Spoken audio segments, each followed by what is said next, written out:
BD news. नमस्कार, मैं हूं आपके साथ वैशाली वर्मा और आप देख रहे हैं बीडी न्यूज। आइए रुक करते हैं आज की खबरों की ओर। भोपाल के अशोका गार्डन के घर से पुलिस ने गुरुवार की रात छापा मारा।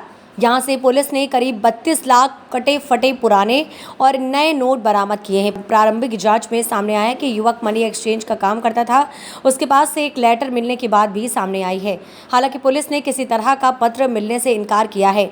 डीसीपी प्रियंका शुक्ला ने बताया कि मामले में रश्मि अग्रवाल दुबे के नेतृत्व में एक टीम अन्य एंगल से भी मामले की जांच कर रही थी। टीम ने रविवार सोमवार की दरमियानी रात कारोबारी के बैरागढ़ स्थित एक अन्य ठिकाने पर दबिश दी। यहां से पुलिस ने नोटों से भरे 6 और बैग बरामद किए। इन बैग से 40,11,400 रुपये और बरामद किए हैं। जिस मकान में दबिश देकर रकम बरामद की गई है वह कारोबारी कैलाश खत्री की बहन बताई जा रही है।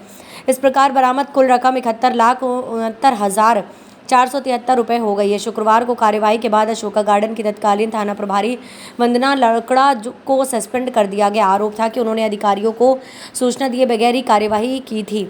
शनिवार को इस मामले में थाने के 4 अन्य पुलिसकर्मियों को भी लाइन अटैच कर दिया गया था। इसके बाद पुलिस पर नोटों से भरे बैग अज्ञात स्थान पर ले जाने के आरोप लगे थे। कैलाश खत्री का भाई अनिल खत्री कार्यवाही के तत्काल बाद नोटों से भरे बैग लेकर भागा था। इसकी पुष्टि सीसीटीवी फुटेज से हुई है।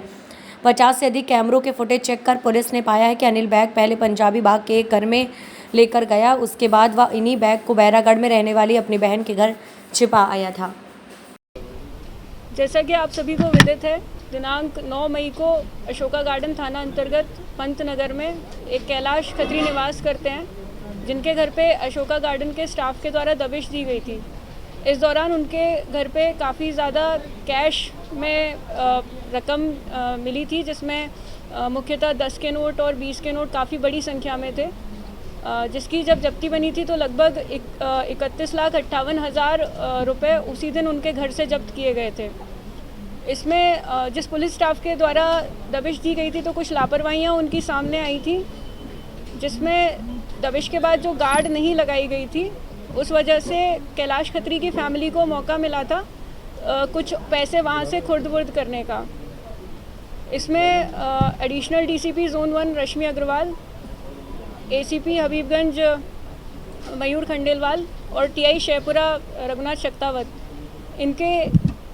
इनके नेतृत्व में टीम लगाई गई, जिसने खत्री फैमिली से पूरी पूछताछ की और जो भी सीसीटीवी फुटेज थे उनको एनालाइज किया, जिसमें यह समझ में आया कि खत्री फैमिली के द्वारा कुछ 5 से 6 बैग्स वहाँ से घर से मूव किए गए हैं और इसमें लगभग 5 से 6 चेंज ऑफ हैंड्स हुआ था उस अमाउंट का, जिसमें सबसे पहले उन्होंने अपने घर से पंजाबी बाग में सिस्टर रहती हैं उनके घर पे मूव किए।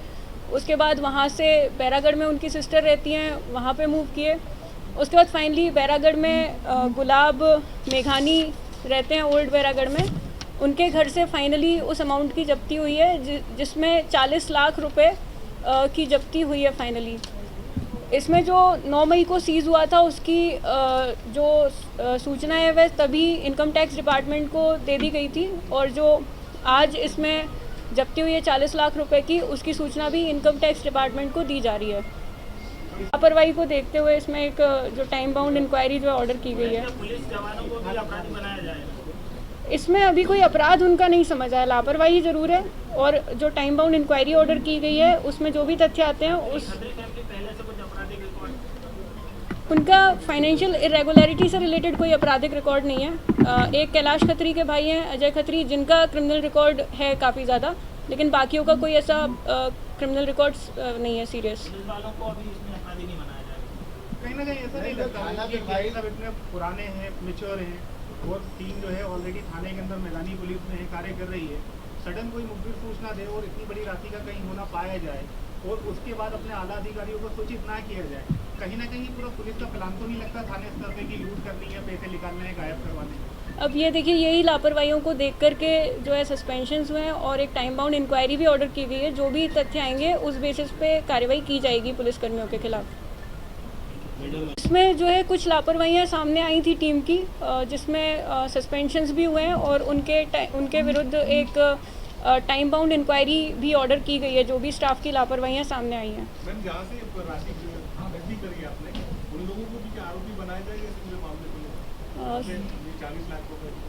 इसमें जो है चूँकि अनअकाउंटेड कैश है और संदेहास्पद है कि इतना कैश क्या कर रहा था, तो इसमें 102 सीआरपीसी के अंतर्गत जब्ती हमारे द्वारा की गई है।